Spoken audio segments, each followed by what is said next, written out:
হয়ে যায়, কিন্তু মানুষের পেট থেকে বেরোলে ওটা মানুষ হয়ে যায় না, ওটা মানুষ করতে হয়, মানুষ বানাতে হয়, ঠিক কিনা? খালি চোখে আপনি যা দেখেন সব কিন্তু মানুষ না, এগুলো জনসংখ্যা। এগুলো কি?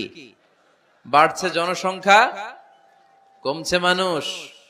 এজন্য আমরা আমাদের ছেলে মেয়েদেরকে মানুষের মতো মানুষ বানাতে চাই। অনেক মা বাবা ছেলে মেয়েদেরকে নিয়ে উদ্বিগ্ন, আমাদের কাছে আসে, হুজুর কি করব ছেলেটারে নিয়ে, কোন প্রতিষ্ঠানে দিব, কিভাবে মানুষ করব, হুজুর একটু বলে দেন। এরকম উদ্বিগ্ন অভিভাবক আছে না নাই? সব বাবা মাই চায় ছেলে মেয়েদের উজ্জ্বল ভবিষ্যৎ। কোন বাবা মা চায় তার ছেলেটা টেন্ডারবাজ হোক? উত্তর দেন। কোন বাবা চায় তার ছেলেটা চাঁদাবাজ হোক, তার ছেলেটা ধর্ষক হোক, এসিড নিক্ষেপকারী হোক?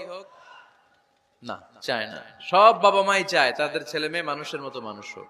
ভালো ছেলে মেয়ে পাওয়ার প্রথম পদ্ধতি হচ্ছে, বাবার দায়িত্ব হচ্ছে